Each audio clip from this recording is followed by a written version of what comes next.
There's like a baby shark workout. Are we live? Is that what's We're happening? live. Oh Yeah. no. Hey everyone, we're talking about the baby shark thing, but not really because now you're all listening. It's cool. Just one of our podcasters maybe punctured his lung while doing the baby shark exercise challenge, and I was trying to explain that to Mike, but it's fine. Anyway, hey everyone. Welcome to Culture Binge, where we feast on the zeitgeist and lovingly regurgitate it for you, our dear listener. I'm your host, Alec. I'm the managing editor here at Wisecrack. I'm here with researcher and enunciator in chief, Serby. Hello. And our swampy sweetheart, he's damp, he's from Florida, Michael Burns, PhD.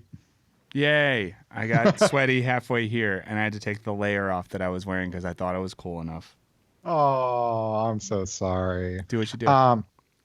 Anyway, this is a quick reminder. So we're kind of weirdly in the middle of a season break, but we're coming back just for this one episode.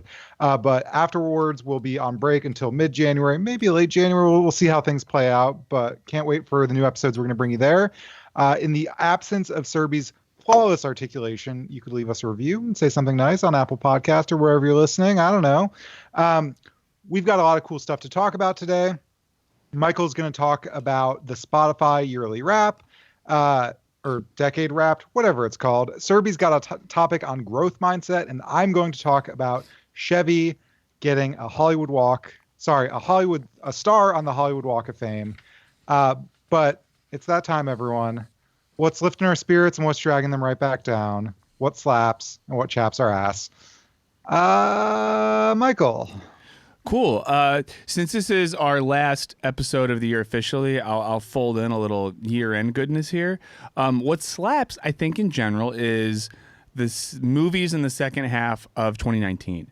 2018 was a pretty garbage year for films. I think when we look back at the Oscars from that year, years from now, we're going to laugh.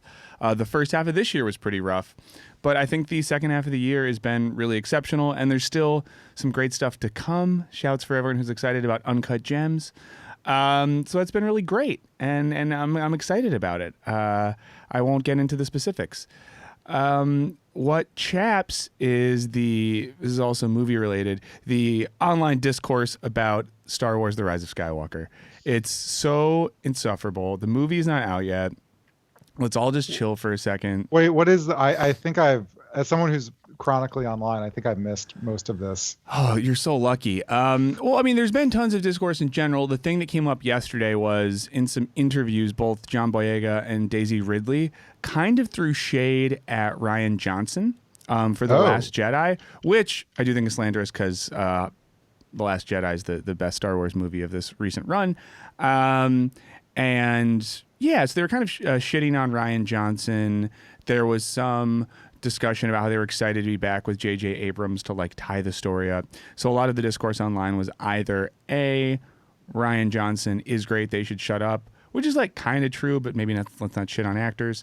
And the other half of it was people being crapping on Last Jedi, saying they're excited for J.J. Abrams to wrap up the story he started. And then the worst part about all has this... J.J. Abrams ever successfully wrapped up the story? No, and he said in an interview, I'm not good at endings. So, like, we're all waiting for him to end a 9-movie film saga that's older than most of us, and he's just out here saying things like, I'm not good at endings. Like, way to instill faith and confidence in us. I mean, it's still going to make $1 billion regardless, but yeah, I'm just sick of it. I wish we could all stop talking about it. The movie's come out in, like, almost a week. Let's just see what happens. Yeah, maybe it'll be good. Maybe it'll be dog shit. Who knows? I don't know. I don't have a lot of thoughts either way. Yeah, that's it for me. I'm super excited about Star Wars, but I try not to read anything or look at anything, and I don't think I've even seen the trailers because I don't want anything to be spoiled for me. That's smart. Something in the trailers has made me upset for weeks, so please don't look at it. Sorry, what in the trailer made you?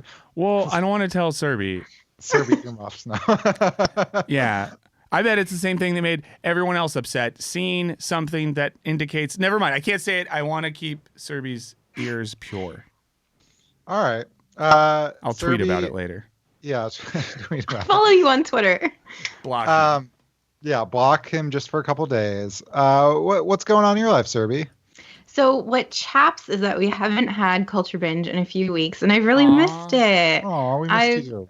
There were so many stories where I was like, oh, this would be interesting to talk about, or like moments where I was like, oh, I wonder what Michael is doing and how his sweating issue is coming along and what is Alec up to and how's his cat. So Great. I missed everyone.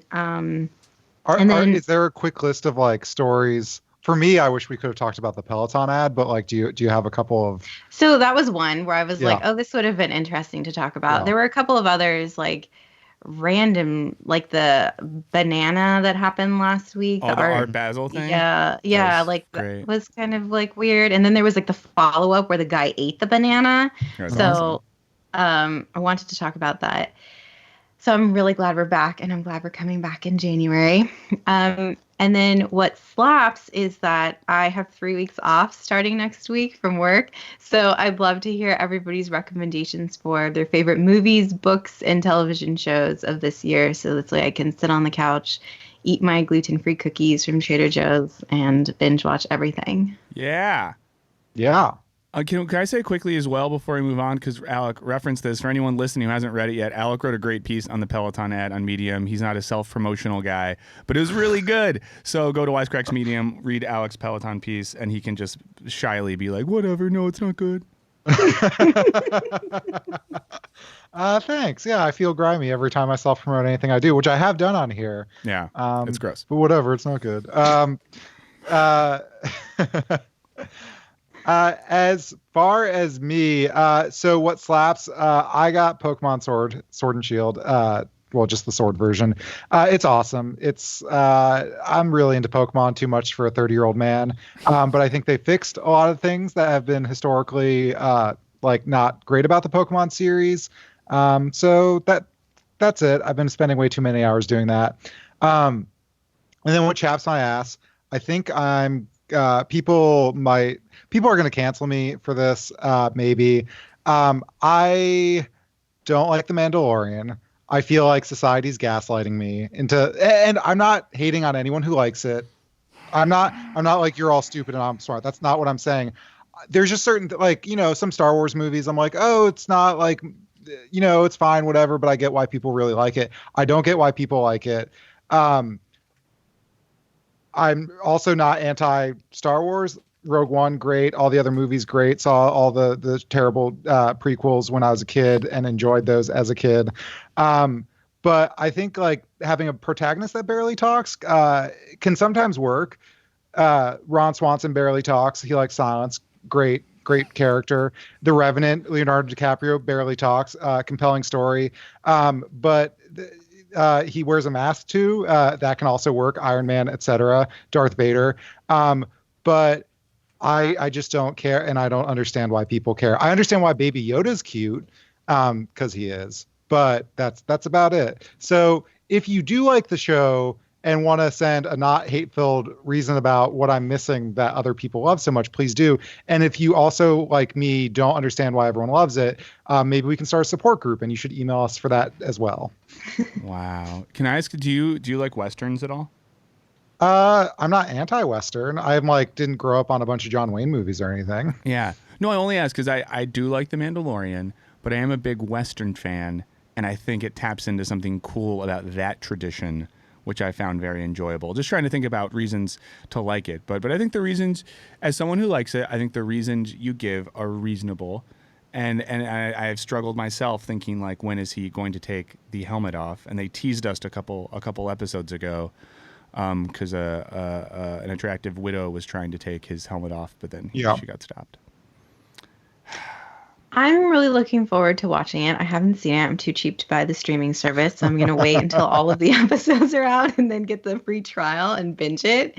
Smart. So smart. It's like so cheap. It's the cost of like a coffee with 2 editions. Is it? Yeah, it's like $5.99. Oh, no way. I thought that it was like more than that. No, their whole thing is they're trying to undercut everyone else right now. They're going to raise it at some point. Right. But yeah, I'm just saying, then, treat yourself. I'll pay for or that. Someone Venmo Serbi enough money so she can do it as a treat for all the work she does on this podcast. Studa vibes. Yeah, we're Studa vibes. I love that guy. Yeah, so I feel like Westerns have more going on under the surface, and I think my complaint is nothing is going on under the surface, which as a wisecrack person is not great to me. But also, I don't need like big, deep messages to every little thing, like Fast and Furious, great franchise, love it. But even they got, oh, Dude Abide just donated. That guy's sick.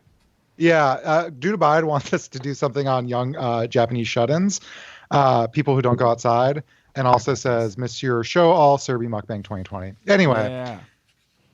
I think that's it. I think we can get into the first topic. The reason probably all of you clicked. Spotify Wrapped, was that what it's called? Yeah, it's either the year in review, decade wrap, depending on which playlist that you chose or what service you used. Yeah, are we getting into it? Yeah, let's get into it. Well, let's get into it. So I'm sure a lot of you listening had the experience in the past week of logging into Spotify and anxiously awaiting your decade wrapped or year wrapped little slideshow presentation. And this year especially, they made it on the mobile app, so it basically looks like an Instagram story that's about your year in music and even your decade in music. And it was in the same 48-hour window. I felt like everyone on social media was either posting screenshots or telling us who their favorites were, showing us playlist. And there was a certain sense of, I guess we could say, stunting or bragging from people kind of confidently showing how good their taste were or complaining about how bad their taste were. Now, one interesting part about this is that there's been a sort of Cold War versus Spotify and Apple for the past couple of years. Mm-hmm. And this is an instance where Spotify just outright won. Apple has a similar feature, but you can't share it. Meaning that you could look at your own Apple account and it'll show you your year in review, but you can't then post it all over social media and show everyone else. So Spotify figured out a brilliant way to tap into our own kind of cultural narcissism and promote their brand heavily without paying any money for that. And I don't know about you all, but I was excited about it. I think every year now I wait for my year in review playlist. And this year especially was really exciting because you got to see your whole decade. And I actually got a little emotional watching my slideshow because it said, in 2010, here's what you were listening to. In 2011, in my mind, I was like, oh, that was that year in grad school where I was sad because of this. And that was the year where I had more friends and we were having fun. And that was the year. Yeah, it was. And there was like songs that I was like, there was, your top 5 songs this year. And there's times where I was like, oh, that's a song I listened to when that person broke my heart. And I listened to it on repeat. It was Slayer. No, I'm kidding. We all know it's Modest Mouse. Yes, more closer to that. But the weird thing about it is, right, I don't know, I care a lot about this. As the slideshow was going, I was like, oh, please be good. Please be good. Please let my taste be impressive. And even unconsciously, there's this desire to be affirmed in your own taste by the algorithm of a multi-billion-dollar corporation. Now, I know what music I like. Like, you could just ask me, Michael, what artists do you like? And I could tell you 5 artists that I like. I could tell you which songs that I like. I could even look at my own Spotify just to see what I'm listening to the most. But there's something about the affirmation of Spotify telling you what your personality is via music that's so intoxicating and people have been so excited about. And I think the 2 main reactions I've seen on social media are people, like I said before, bragging and kind of being like, look how good and cool my tastes are, or people getting upset about getting something they don't want. Basically something that doesn't affirm the narrative they tell themselves about who they are in terms of cultural consumption. And one of the biggest examples I saw is multiple people really mad that they had Drake on their list as one of their most listened to things. And it was multiple people who were like upset. Good for Drake, I guess. But I think the interesting question, or the thing I'm curious what you all think about, like, what does it mean that we get so excited about a brand's algorithm telling us what we like and who we are? Serbi, you want to start on that? Yeah, I don't know. So when I think about it, I remember times when like people get so delighted when you tell a story about them. So I was with a group of friends a couple weeks ago, and one person was telling a story about another person, like something funny that happened. And that person was just sitting there like shining, like, oh my gosh, like that's how you see me, that's how you saw that experience. Yeah. And this person wasn't even in a good light. I mean, the person came off pretty bad, but just the fact that they heard another person's perspective, I think that's what's intoxicating. And so when a brand does it, it's sort of the same thing. Like, we all have these ideas of ourselves. And when we have someone else tell us how they view us, it's interesting, or in some cases disturbing. Definitely. I mean, I felt like that. I've spent the past year if I talk to new people and like, what sort of music do you like? My canned response has been rap music and the Grateful Dead. And then Spotify told me that all I listen to is rap music and the Grateful Dead, and it made me feel real good. So I was that friend in the corner who was like, I am what I say I am. Was there any moments, any like regrets? Like one year I listened to, I don't know why, a lot of Alt J, and I can't stand Alt J now. I don't know why. I think I watched a parody video of Alt J, and it really just exposed like what that style is. And I was like, I'm not interested anymore. I mean, I had a year, I think it was 2 years ago, where I was actively like producing and doing audio for a lot of different live comedy shows. And I was always using my Spotify account to like play walk-on music and songs beforehand. And I was playing a lot of stuff that aren't things that I like, but things that I thought would make people happy or related to a certain act. So when I saw some of that on my algorithm, I was like, that doesn't count. That wasn't me listening to it. And it made me think, I wish there was a mode where I could click on Spotify. Like, not really though. Like, I'm listening to this, but this isn't really me. But then it is really me, I guess. It's interesting that you talk. So actually today on Medium, and I'm not writing it, but Amanda wrote this great piece, how the Spotify rap should be a little creepier to people because Spotify is just bragging about the insane amount of data they've collected on you. Yeah. To the point where like we've all seen the mood playlist, like pumped up, whatever. But essentially, that is just an excuse for advertisers can target you based on your mood. So if you're working out, like pump up jams for exercise, they can put on an ad for Peloton or something like that. Or like if you're in a depressed mood, hashtag feel your way, maybe you get some Burger King ads or something like that. But not only that, like they can in sort of communications to advertisers and internally, they brag about how, advertisers are always trying to like decode people and figure out like what their innermost desires are.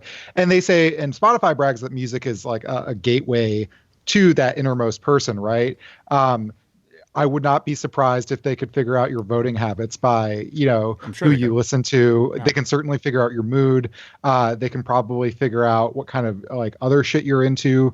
And so just collecting all of that and selling it to lots of advertisers, which, every streaming platform ever is doing this. But just brazenly being like, here it is. Well, and something you said, and if this isn't Amanda's article, sorry to step on her toes, but they did something a year or two ago that was like your throwback playlist.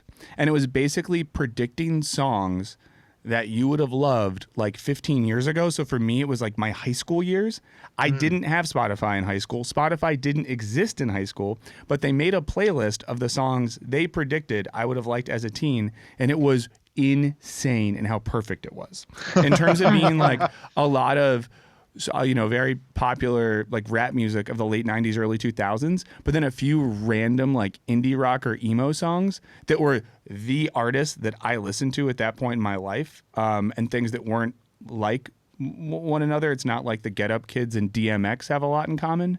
So right. It wasn't like you listened to a ton of emo music. It was just like, this is my one jam. It's Hey There, Delilah. Yeah, something like that, basically. Not that bad. That was like second wave emo. I was a part of an earlier generation of that. Thank God. But no, but their ability to use data on us now to really accurately even predict what we were like 10, 15, 20 years ago is shocking. I don't think critically about it too much because I'm like, oh, it's a great playlist. But it's pretty wild. Yeah. Some people in the comments on the live stream are talking about private listening, which hides your music recommendations, which I use ever since I was listening to a very vulgar song by a very vulgar band, and someone just screenshot it and posted on my Facebook. Anyway, when you're in private listening, they still collect your data to sell to advertisers. It only hides it from your friends, which is just a good caveat to know. Wait, how did someone screenshot it? Well, no, because in the feed, this is before I put my private settings on. Yeah. I'll just say it. The band is called Anal Cunt, and they've got a lot of very provocative sounding songs. Mom, turn this off. Mom, if you're listening, stop. Just a side note. People thought that the lead singer was joking in having just like terrible, terrible song names. like one of which is literally called Hitler was a pretty nice guy. But then people figured out that he wasn't joking and actually thought all these things. So that person isn't cool who's in that band. So oh my God, this is like a roller coaster of emotions. Anyway, someone screenshotted me listening to that band and thought it was funny that I was listening to these songs and posted on my Facebook. And I was like, I don't want people knowing this. That's crazy though, because that's so hard. And I think idealistically, I'd want to listen in private mode because I don't want people to have all my data. And another way, I love that they curate 6 different playlists every week for me, in all the different subgenres of music I listen to, and I don't have to put the effort in. But they still do that because I don't share my. Oh, so it means that they'll still make your playlist via your algorithm. They just don't give your listening data to corporations. No, sorry. When you're in private mode, like. When you see like Michael Burns is listening to Drake. Well, I didn't know this was a thing anyways, that people could see what I was listening to. I'm shaking now. Yeah. So they know everything. We know how much Drake you listen to. I do a little bit though. Yeah. Sorry, I'm not going to make a Michael Jackson joke. Wow. Wait, did you all see, this is a very big little side note, and I forget who published this article. Someone can Google it. Came out yesterday somewhere, and it was on the listening habits of canceled artists, and basically about there's a few artists that got canceled this year, Michael Jackson, R. Kelly, some others, but how we haven't stopped listening to them at all, and even though we might not talk about them as much in terms of like radio play, online streaming, all that sort of stuff, we still love horrible men's music because we're monsters. I feel a little bit better when they're dead because they're not getting any, like, you know. Yeah. Like, if you listen to any classical music, all those people are monsters, but they are no way financially benefiting. No royalties, yeah. Yeah, but I feel better. Like, I feel like if my royalties are actively going to building R. Kelly's sex dungeon, I feel bad about that. So, like, I get it, but.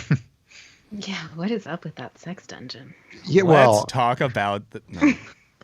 Anyway, I think anything else to add except stuff about sex dungeons?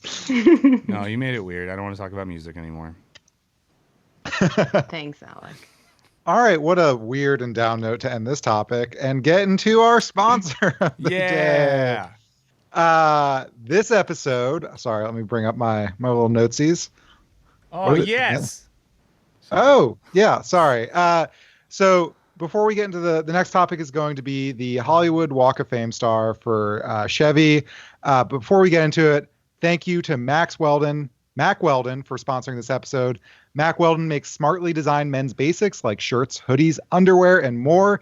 As someone who's often overwhelmed when shopping for clothes, I really love their simple shopping experience. You want a hoodie? They've got one hoodie. You want a button-up shirt? They got one button-up shirt. Just simple designs with premium fabrics and the colors you want. The last episode I talked about Mac Weldon, I talked about the Oxford shirt. I'm wearing it right now. I don't know if people on the live stream can see that. Oh, it's good. I'm still wearing it. It's in heavy rotation. It's probably when I do laundry, the first thing I put on. It's for whether I go to a business meeting and have to look like not a slob, whether I'm hanging out with friends. I wore it to my anniversary dinner last night. Yeah. My girlfriend also loves it. The shirt fabric is designed to keep you extra cool and remove sweat when it's a vapor instead of a liquid. It also has underarm sweat guards. That's for you, Michael Burns, and me, to be honest. I was have been running around Manhattan for weeks now. It's passing the Alex sweat test. I also love their Air Knit X t-shirts, which are great for working out, super comfortable and breathable. And then there's Michael, who's our resident sweat spurt. That's what I'm calling you. He loves their anti-sweat technology.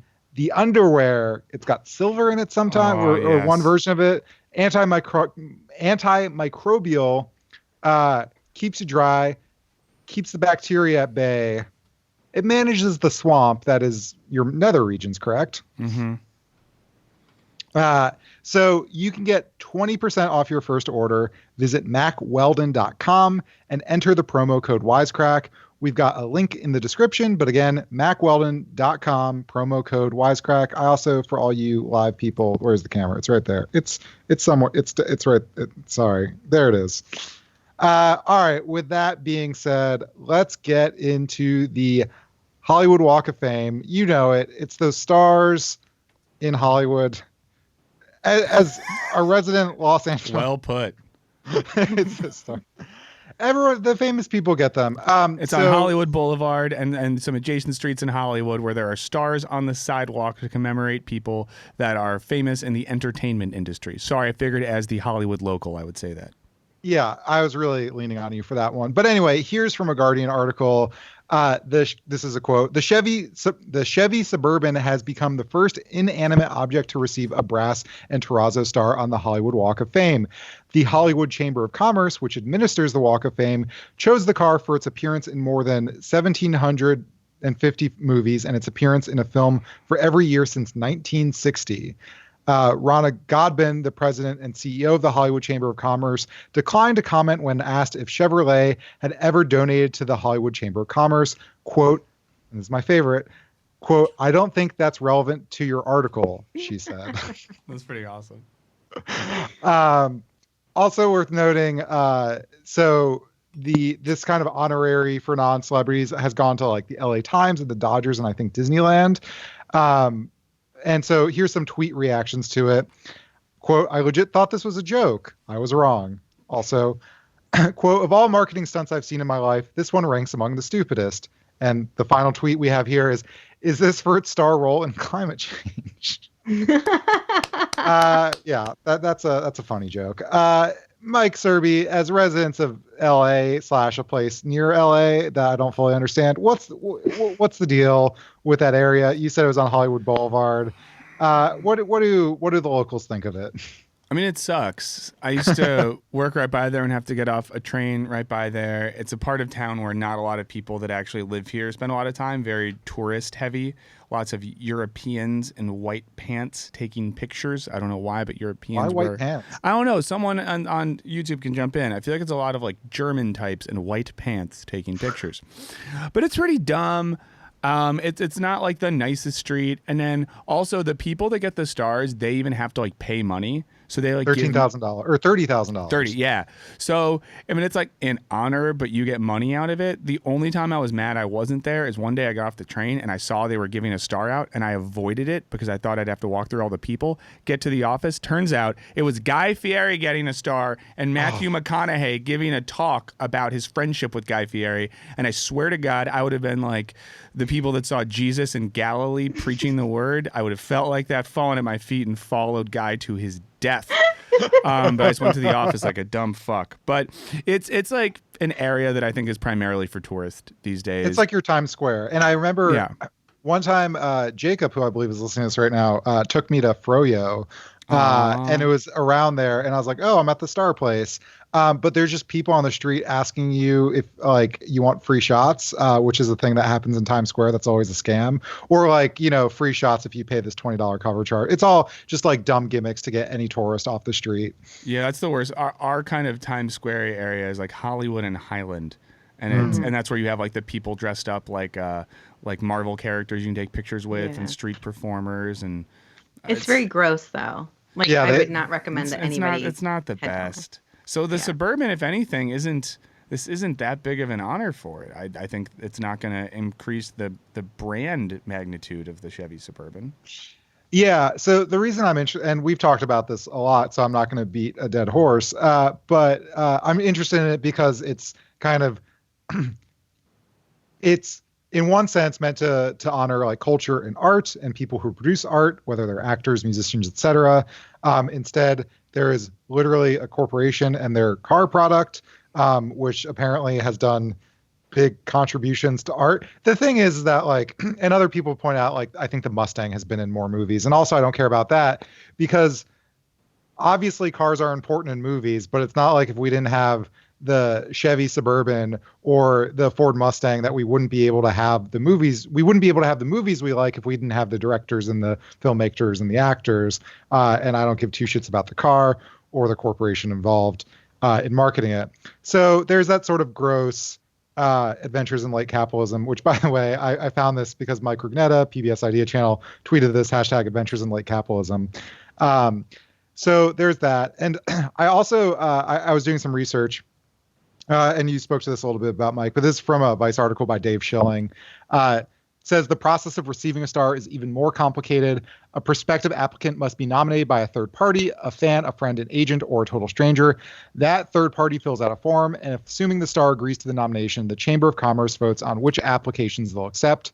They accept about 20 to 24 people. Those that get picked then have to pay a whopping $30,000 for the ceremony and installation of their star. That's pocket change for the Channing Tatums of the world, but every so often, someone is picked who can't afford the cost of being honored. Star Trek's James Doohan, who played Scotty, had to solicit donations in order to afford his star, which, according to his son, was a bargain at $15,000 back in 2003. Poor Scotty. I've also just kind of, because Chamber of Commerce's in general, I mean, some of them are fine. Like, it's a bunch of businesses getting together in small towns to help business. But a lot of times they're gross and they just like lobby for their gross like business interest. And so even the Hollywood Walk of Fame was like a bunch of businesses getting together like, oh, how can we make more money for our businesses by creating this tourist trap? And so I don't know. I think the whole institution, it seems, is suspicious. But this is even more suspicious. And yeah. Does anyone even care about these things? Like, I would never think I need to go get myself a Chevy because they just got a star on the Hollywood Walk of Fame.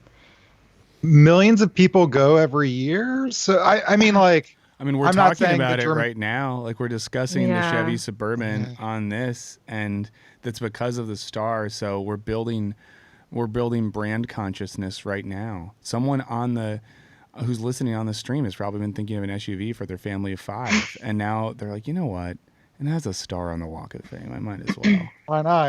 Yeah. I mean, millions of people go there. Also, as I was researching it, apparently LA for international tourists is one of the most commonly cited, most disappointing tourist destinations, partly because of the the Walk of Fame. Well, because no one goes to the right places. I will just say, if I was from another country and came here and did the stuff that like the city tells you you're supposed to do, I would think that it was crap. But there is good stuff here. Everyone should come. Just ask me, and I'll tell you what to do. Just taco places, really, right? A lot of eating, to be, if I'm honest. Yeah, you're gonna be pretty big when you get back and have to work on your saturated fats when you get home. Yeah. I really dislike all of these sorts of awards and the fact that you have to pay for them. My employer just got listed on a few different websites and lists for like top 100 places to work or whatever, but you have to pay like this really crazy fee of, I can't remember what it is, but it's something like $20,000 just to be considered or something. And so to me, that just feels like, before I knew this, when I was looking for a job, I would look at these lists and think like, oh, well, they've been nominated, like they're on the list for top 50 places to work or like best culture or whatever. And now you just know that they just pay to be on the list. Yeah, it's like that in so many areas these days. Even like best restaurant list, it's only the restaurants with the publicist who get in touch with the media organizations to go there and stuff. Like, nothing's real. Yeah, we get emails all the time from like award. I mean, they're, I guess, real awards, but like any asshole could be like, I'm creating the web awards for best podcast about culture. You've been nominated, just pay like a $200 processing fee and like, you might win. But even the more legit ones are all like that. There's all an application fee, sometimes not as much. And God, I don't remember what CEO it was, but some very famous CEO was like rip shit pissed at his marketing team because he didn't end up on the Forbes 30 under 30. And I guess like there's a whole game of that, of like going to the right parties and meeting the right people to like even, it's not an actual indication of who's under 30 doing important shit. It's like who has the networking skills. And I don't know if Forbes charges an application fee, but if they do, also who can shell out for that. No good. Anyway, should we go on to growth mindset? Let's keep growing. Yeah. Sure. So I read this article recently in the Financial Times about Carol Dweck, who is a psychologist whose work has significantly influenced education systems and the corporate world. She developed this theory that there are two mindsets, growth and fixed. The fixed mindset is the idea that intelligence is static, and in order to appear smart, people will not pursue challenges. They'll give up really easily. They will feel threatened by the successes of others. And It's a common mindset because we often use trigger words and trigger phrases when in developmental years. So, for example, parents will tell their children, "You're so smart," or "I'm so impressed that you did so well on the exam." So people start to feel like they have to appear smart. And when we use these trigger words, we're essentially putting people on a pedestal. And in order to remain on that pedestal, people will organize their life and narrow their life's activities to only pursue those actions that make them successful or smart. And that leads to a fixed mindset. Like, this is as smart as I'm going to get, and I can't improve, so I need to only pursue the things that make me feel good. So maybe sort of like a big fish in a small pond mentality. And this is a quote from her book, Mindset: The New Psychology of Success, when developing the other mindset called the growth mindset. She says, "There's another mindset in which these traits are not simply a hand you're dealt and have to live with, always trying to convince yourself and others that you have a royal flush when you're secretly worried it's a pair of tens. In this mindset, the hand you're dealt is just the starting point for development. This growth mindset is based on the belief that your basic qualities are things that you can cultivate through your efforts. So if you have a growth mindset, you believe that your abilities can develop through effort, and you have a tendency to learn from setbacks and challenges. You're inspired by the successes of others, and you have a powerful passion for learning. You also are less concerned about the appearance of intelligence." And what I learned through reading this article is that we're all works in progress and have the ability to change. And I think sometimes it's easy for us to get caught up in this whirlpool of comparison, especially as we look at our peers who have taken diverging paths that have led to success. And we should remember that we have the capacity to become more intelligent. It's just a matter of effort and interest. So I don't have a profound question to ask either of you about this topic. It's more of just, have you experienced a fixed mindset or growth mindset? And have you noticed that you've shied away from challenges and not taken certain steps because you're concerned about the appearance of intelligence? I actually came across Carol Dweck Rules, I think. I haven't actually read her stuff. I used to work for a psychologist who's really into Carol Dweck and talk about her work. And I really like it because I was definitely poisoned from a young age by like parents who'd be like, "Alec, you're so smart," or like, "Our family's so smart," and shit like that. And this is either her work or sort of work tangential to hers. But the growth mindset stuff talks about kids. If you are like, "You're so smart, you're going to nail this test," versus kids who are like, "Oh, you studied really hard, you're going to nail this test." And so one is about kind of talking or encouraging them on the process versus their innate talent. And what happens is that when kids who are told they're so smart fail at a thing, and then you give them another test, they fuck up even harder because their whole like world is shattered and they lose all sense of confidence. Whereas the kids that you sort of encouraged by the process of it, of like studying or preparing or whatever, after they deal with challenges, like they fail or get a question wrong, they always bounce back better. And so this was essentially my entire childhood of being told I was like the smartest fucking kid ever. And I was kind of smart. I don't know. I was good at taking tests. And it's just a thing that I, as an adult, have had to kind of like unprogram my brain. Even today, like sometimes people ask like what differentiates Wisecrack from other people. And I never say like, "Oh, our writers are smarter than other people." But I say like, "Oh, we've read more books than like them." And there might be people who've read more books than us. And in that case, I got to fucking get cracking. But I think it's just a much better way to focus on, I guess, the process rather than sort of the innateness. And sorry, what was the second part of the question?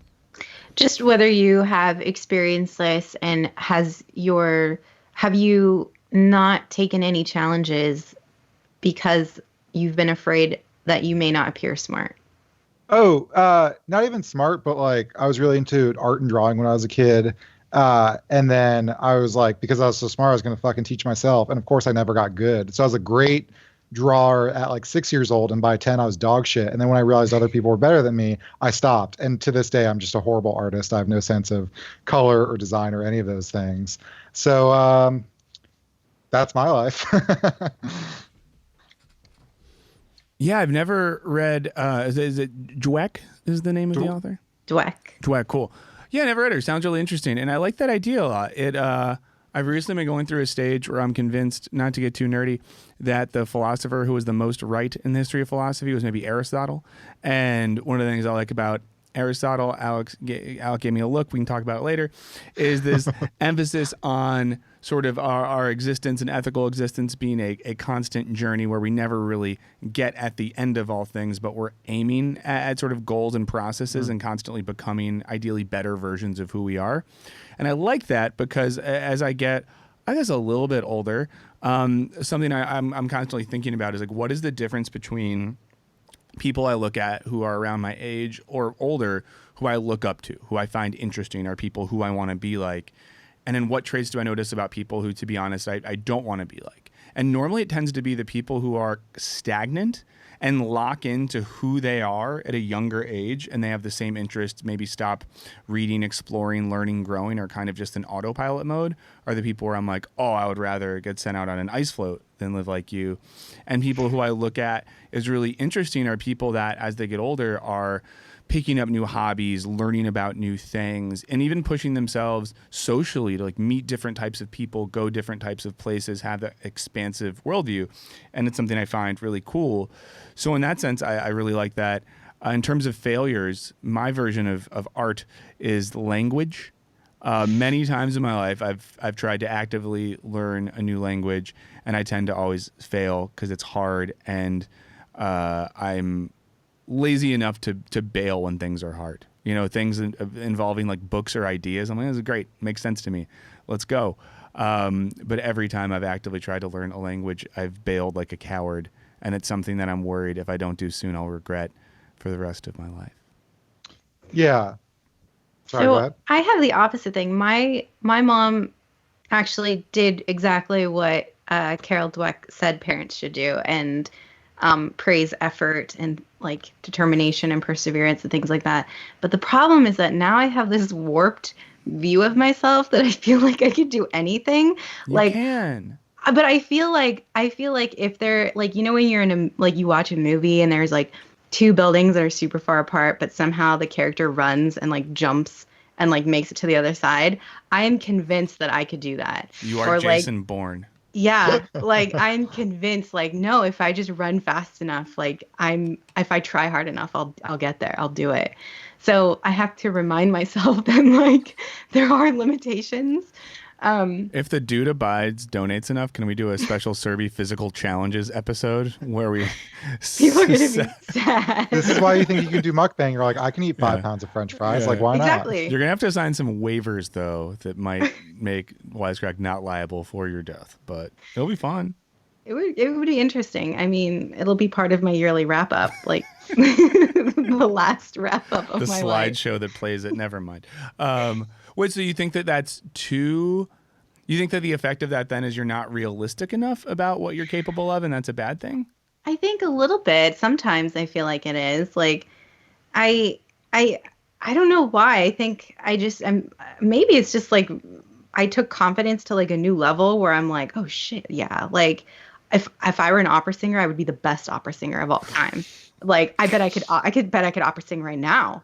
So I don't know. Like, I think there needs to be a little bit of a balance, or maybe like stem your child's like overflowing confidence. Do you find that makes you at all, I'm going to get personal here. Does that make you at all like judgy of other people, that you have this attitude that you're capable of anything? Does that ever lead you to look at others as like failures or weak? Because you're just like, I could do that. No. And so when I talk to could people, make this latte art. Yeah. You play. I could totally make latte art.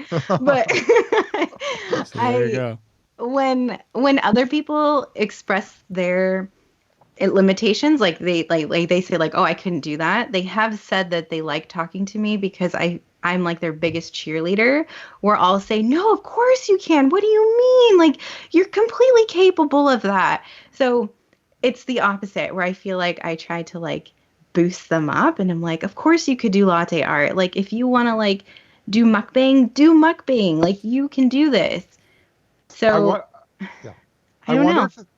I wonder if the middle ground is like, so growth mindset, like you can do most of what you put your mind to, but also teaching them statistics like, oh, you want to be a famous stand-up comedian. Well, to do that, not only do you have to like put in the 10,000 hours of effort, but also you have to like win some weird lottery of like 1,000 other people are going to put in that same amount of effort and one of you will become famous.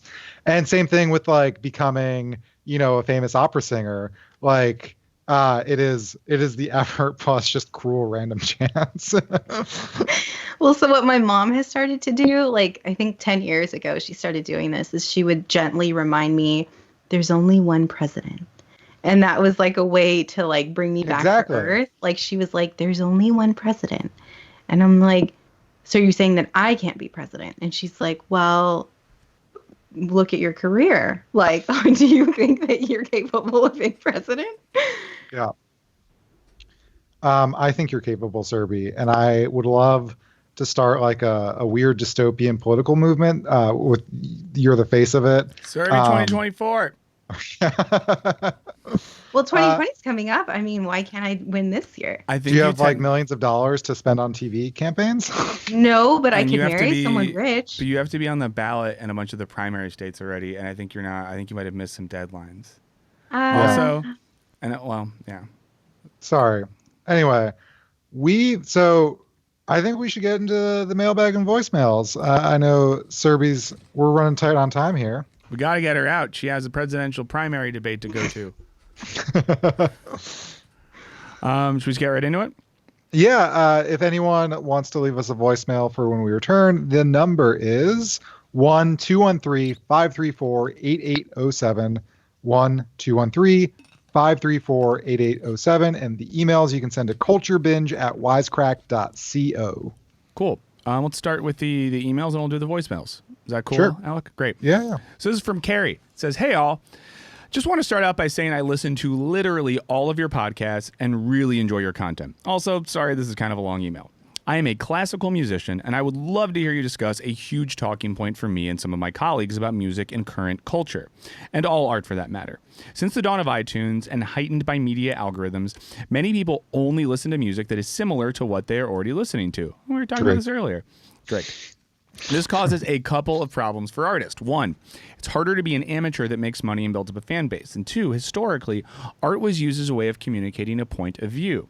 And now people are only listening to like minds, which leads to other styles and opinions being blocked out. Some want it and others are ignorant to it. Like I said, as a 26-year-old classical musician, this is a struggle as I'm constantly trying to find relevancy in my and younger age groups. Also, as an observer of other humans, I wonder if this advances the rift in people not being able to understand and get along with others with diverse opinions. Thanks for all you do. I respect your authoritas. Hold on. Respect my authority. Best wishes, Carrie. This is a great email. I thought about this like a lot in context of the YouTube algorithm, but I guess not like Spotify playlist, in that you watch one cooking video and then you get like 18 million of the same kind of cooking video, and you're essentially put in this kind of like pre-programmed track of what you will be watching for the next 6 months. And with Spotify, I found like cool new music on there, but again, it's like cool new music that's related to it, and I find some of the best musicians that I find will be like in the soundtrack of something or like on a TV show. I'm like, oh, what's that song? I never would have thought to listen to that. Or if I'm at a concert and there's an opener, that might be something unexpected. I found some of my favorite artists that way. Or sometimes like I was at a concert and I learned that the band was influenced by this other artist, and I just started listening to them on Spotify. Now, like, I'm super into them and was talking about them on this podcast. I'm going to pronounce it wrong, Fela Kuti.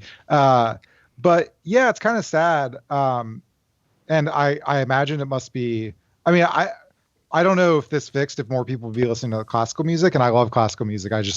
I think people are like, oh, that's old, and I don't like it as a result. Well, I love classical music, and I think, Carrie, you're highly relevant, and we're in similar age groups, and I go to the symphony every month or whenever my local orchestra is performing, and I'm so grateful for people like you that are continuing these traditions that were created so many years ago. So I appreciate what you do. Yeah, and I think I'm not I love classical music, Carrie, just so you know, but I think I'm more of a jazz head in terms of types of music that you really got to see live. But it's something I even have tried to actively do more recently is go to live music events, because it'd be a sad world when stuff like that doesn't exist. And I think if we have a world where you can't go see jazz or classical or whatever it might be. So I think that's something, everyone listening, we should all go to more stuff in our communities that's live and that's art we want to support. Oh, Alec, go ahead. Yeah, no, I was just gonna say one thing that I've kind of been doing is that there's like a few venues in Brooklyn that like I really like. They put like I've never really been to a bad show. The Brooklyn Academy of Music, King's Theater, and sometimes they don't have great descriptions of things. So I'll just like buy tickets to like a pretty, always in the balcony, super cheap, whatever. And I've seen some wild shit.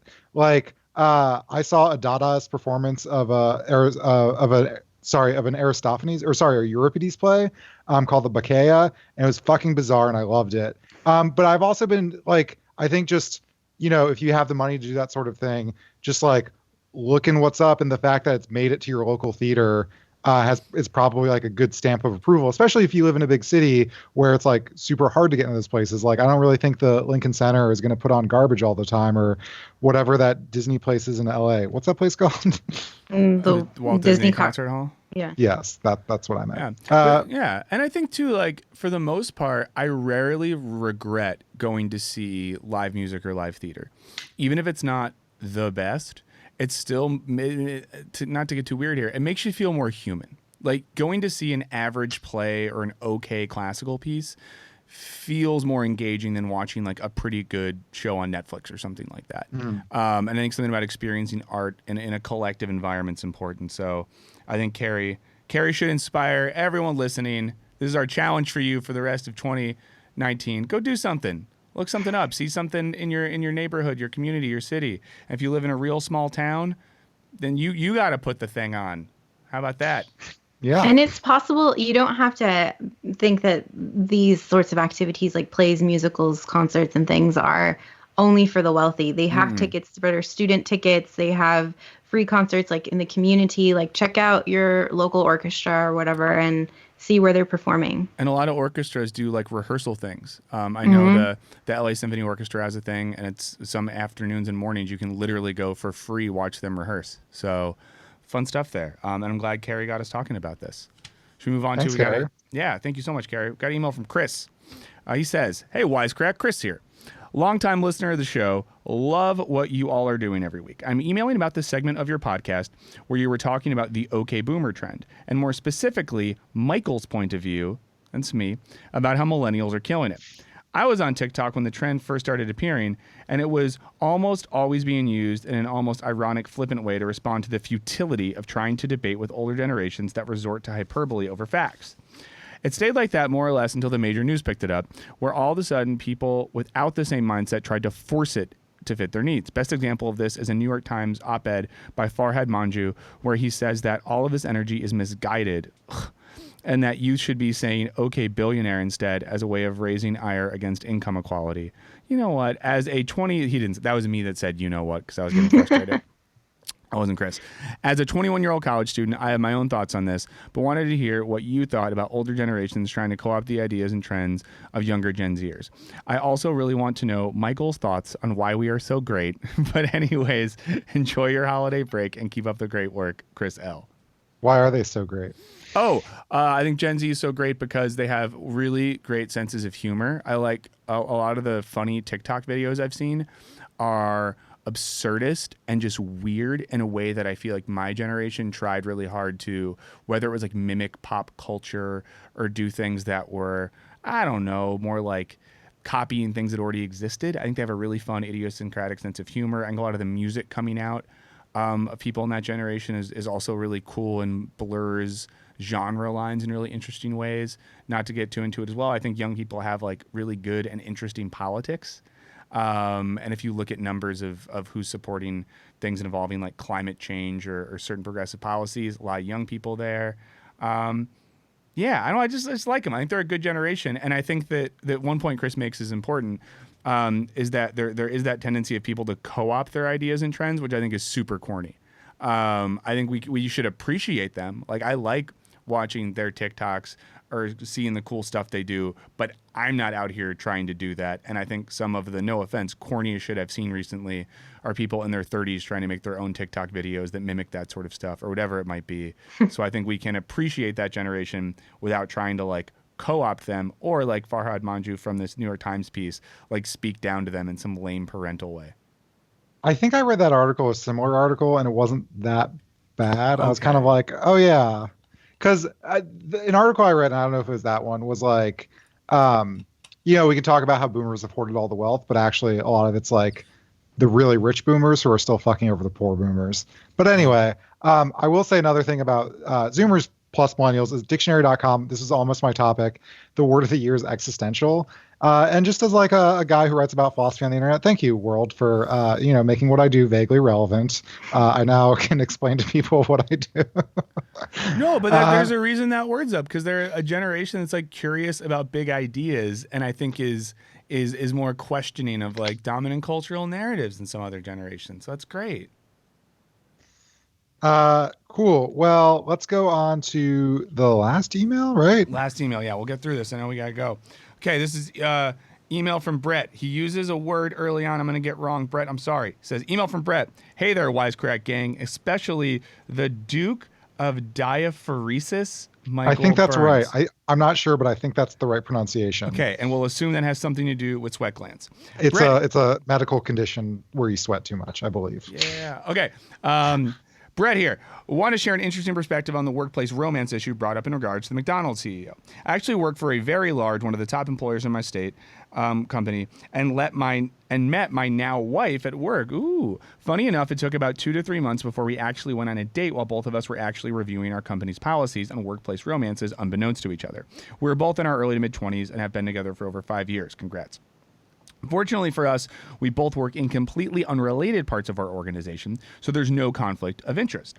We do have to disclose that we are married and work at the same organization, but it is purely just for the records of our HR departments. I think in this day and age, we are required to give our all to a workplace and organization. And in such a disconnected world we live in, where everyone's much more focused on their phones, followers, etc., meeting someone where you are spending 40 plus hours a week seems to be a more natural occurrence. That being said, I think examples like mine can only be successful if you are a responsible and professional couple, and probably also work in an organization that has thousands of employees. Additionally, I think the higher level you are in an organization, this issue can become a lot more of an issue as to start to separate the power dynamic out of it. Happy to hear your thoughts. Keep up the tegridity, Brett. Tegrity. Tegrity. It's a South Park thing. You wouldn't get it. Yeah, I thought Brett said something pretty interesting, which was what Brett is functionally saying is like, this all is fine and good if you're a responsible professional human being. And I agree, because we talked, like, a long time originally started as a workplace romance. Burns is the product of one, possibly not exactly ethical, who knows. Wow. And so that's fine. Large organizations, like, I think that happens a lot because that work, that is the only place you really meet people. But I just think there's so many shitheads in the world that are going to ruin it for the nice professional people like you, Brett, who are not creeps at the workplace. What do you think, Serby? So I was talking about this last night with a friend of mine who's the VP of engineering at her org, and she was saying that workplace romances are tricky, and the only thing that she bans is having a couple report to the same manager. And she says that can become challenging because if they experience personal problems at home and then they get to work and they don't want to collaborate with each other, or they're complaining to their boss about the other one, that can put the manager in a difficult position. So she said that if people are in different teams or different departments, that she's fine with it. But What only if it's thing a direct report? Is that also? So that is not okay. Yeah. Because the power dynamic is wrong. Yeah. So that's a problem as well. And I thought that was interesting and something I didn't think about. Like if you both report to the same manager. Yeah. And I do think like it was an interesting point Brett made that if you're going to expect people to be super committed to a company, spend 40 plus hours a week there, you can't also then tell them they're not allowed to form relationships in that space because where else are you going to do it? But along with the caveats you both said, don't be a jerk about it. Don't abuse that situation. Yeah. We have a couple voicemails. Should we get to those? Yeah. Okay. First one's from Kai. And just so everyone knows, we did have to cut it off at a certain point. So that's why it does that. Here we go. Hey guys, it's Kai calling. I apologize for the wind in advance, but I was just calling about the Culture Bitch episode where you guys were talking about the OK Boomer thing and how weird it is. And Serby said something that I thought was really poignant, and I immediately had the thought, which is the idea that, like, OK Boomer minimizes the experience of an entire subset of people is true and is harmful in the same way that millennials are killing the diamond industry and millennials are killing vacations and millennials are killing the family restaurant. So it's in a weird way that these two terms that are both completely way too broad for what we're using them for complement each other in the fact that if someone were to go, millennials are destroying local coffee shops, then your reply very easily could be, okay, Boomer. And they just happen to work out that way. And I think that speaks to the fact that it's really easy to just overreach for an entire subset of people because a very loud minority. Yeah. Sorry, it was just a long voicemail, but it was a good one. What do you think? Yeah, that was the point that I was trying to make, is that I think that both sides have a point, but I don't like it when people shit on millennials and say things like we're lazy or we constantly want to raise or things like that. I think that's a generalization that's harmful, but I also don't like it when we say, okay, Boomer, like maybe people have a point, and I think that we should be respectful and at least listen. And words have power, phrases have power, and I think that if we wield them in a way, it could be harmful, and it could lead to, like Kai said, we could diminish an entire generation. Yeah, I mean, I think there's an interesting point there, but I think there's a difference between like a cultural logic or ideology and individuals. So I think there's an ideology of boomerism or millennialism or whatever that are distinct from individuals. And I think there's aspects of boomer logic that are very bad, but criticizing that doesn't necessarily criticize, everyone born of parents who were in the war in the same way to say that, millennials are killing whatever it might be. There's a way to criticize cultural trends amongst people in that age group without saying that, all of us are monsters. So yeah, millennials are killing TGI Fridays, thank God. But like, I wouldn't point to an individual millennial and be like, you did this.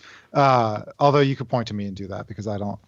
But Chili's is great. No, I'm not going to go into what I like at Chili's, but yeah, don't get me started because I have a whole Chili's thing. Let's save it for another time.